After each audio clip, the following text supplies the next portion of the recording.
Welcome to the Gilded Age, a period in American history marked by rapid industrialization, staggering economic growth, and deep social inequality. As factories and railroads transformed the landscape, a small group of incredibly wealthy businessmen, later dubbed the robber barons, amassed fortunes beyond imagination. Today, we'll explore how this explosive growth reshaped America and ask ourselves, was this era truly a time of progress or merely prosperity built on the backs of the working class? The term Gilded Age was coined by Mark Twain, who saw this era as glittering on the surface, but often corrupt and unequal beneath. Stretching from roughly 1870 to 1900, the Gilded Age was characterized by rapid urbanization, technological innovation, and the rise of big business. The country was booming, but so were tensions as millions of workers struggled for fair wages and better conditions. At the heart of this transformation were the railroads. By linking the East and West coasts, the railroads didn't just transport goods. They reshaped the entire economy. Railroad companies became some of the first massive corporations, fueling the growth of industries like steel, coal, and timber. But with this rapid expansion came fierce competition and dubious business practices, laying the groundwork for a new kind of corporate power in America.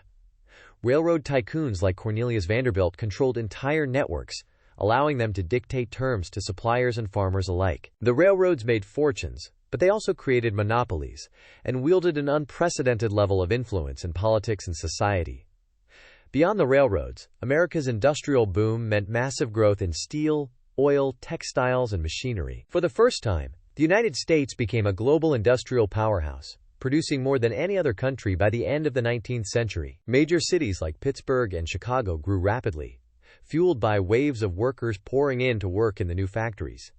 But as industry boomed, so did the exploitation of workers. In cramped factories, laborers worked long hours, often 12 to 16 hours a day, with minimal wages and no safety protections. It was a time of opportunity, but only for those at the top. Like John D. Rockefeller and Andrew Carnegie amassed colossal fortunes by dominating their respective industries. Oil for Rockefeller, steel for Carnegie. Using aggressive tactics, they eliminated competition, lowered wages, and created monopolies that held immense power over the American economy. To many, these men were visionaries who built the backbone of modern America. But to others, they were ruthless tycoons who prioritized profit over people. With wealth came influence, and these industrialists often bought political power to protect their interests and prevent regulation. For most workers, however, life during the Gilded Age was anything but gilded. Millions of immigrants arrived in search of opportunity, only to find themselves in poor living conditions, working long hours in unsafe environments. Tenement housing was cramped, unsanitary, and often dangerous, with entire families living in single rooms.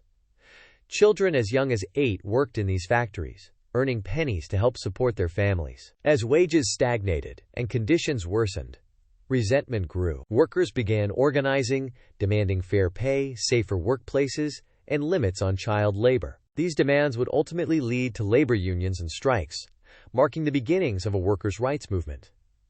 The rise of unions marked a turning point as workers began to push back against their employers. Strikes became more frequent and more violent. In 1886, the Haymarket Square riot in Chicago turned deadly when a bomb was thrown during a labor protest, leading to a nationwide crackdown on union activities. Then, in 1894, the Pullman strike saw railroad workers protest wage cuts, paralyzing the rail industry.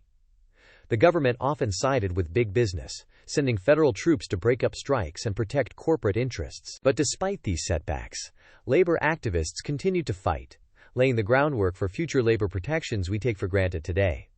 As the rich grew richer, wealth inequality reached new heights. For the elite, life was luxurious, with grand mansions, lavish parties, and unparalleled extravagance. But for ordinary people, the wealth of the robber barons was a stark reminder of the divide between rich scandals, and poor, bribes, and policies that protected corporate interests. The phrase Gilded Age took on a literal meaning, a time that was glittering on the outside but deeply corrupt beneath the surface. The Gilded Age was a period of transformation, setting the stage for the modern American economy. Its legacy is complex. It brought innovations, wealth, and industrial power, but also deep inequality and exploitation. The challenges of this era resonate today in debates over corporate power, wealth inequality, and labor rights. Today, we continue to grapple with issues rooted in the Gilded Age, as massive corporations shape our economy, and the gap between rich and poor widens. The lessons of this period remind us of the importance of balance, ensuring that economic growth benefits everyone, not just a privileged few. Thanks for joining us on this journey through one of America's most fascinating and controversial eras. Be sure to like, subscribe, and let us know in the comments. Do you think the Gilded Age was a time of progress or exploitation? And what lessons should we carry forward today?